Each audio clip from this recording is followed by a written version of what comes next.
به گفته مدیر کل دفتر طب ایرانی وزارت بهداشت، در 3 ماهه اول امسال که فصل طلایی حجامت است، بیش از 15,000 نفر در مراکز درمانی دولتی و دانشکده‌های طب سنتی حجامت شدند. با رسیدن ایام حزیران، استقبال از حجامت بیشتر شده است. دانشکده طب سنتی و موضوع حجامت که الان فصل این کاره. اینجا اتاق حجامت هست.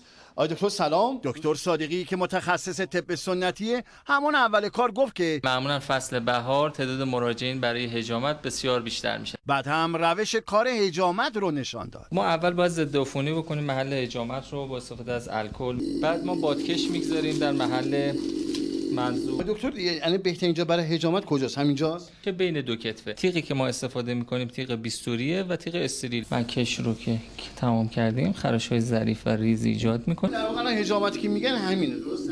بله.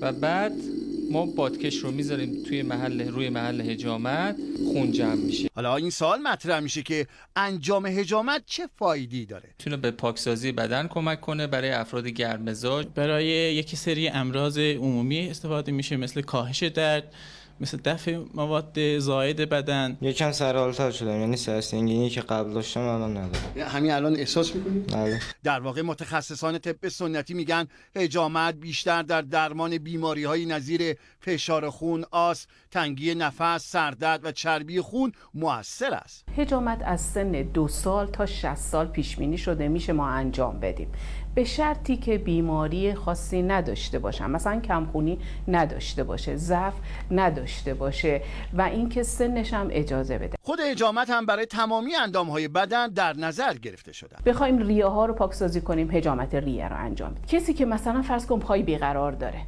میتونیم حجامت ساقین رو انجام بده.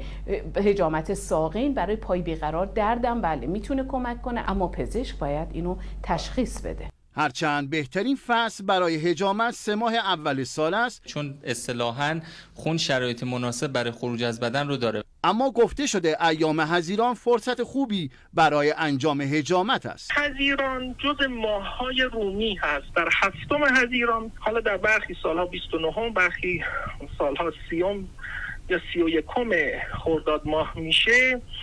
این حجامت کردن خوب هست. حجامت رو در 7 حزیران فراموش نکن و اگر فراموش کردی 14 رو جایگزینش کن. 14 حزیران شاید بهترین وقتش همین آخر بهار باشه. بنابراین ماه حزیران به لحاظ حکمی خوب هست فرد حجامت بکنه. در خصوص حجامت مقالات مختلفی در پایگاه‌های علمی معتبر دنیا منتشر شده است. حسینی بای، خبرگزاری صدا و سیما.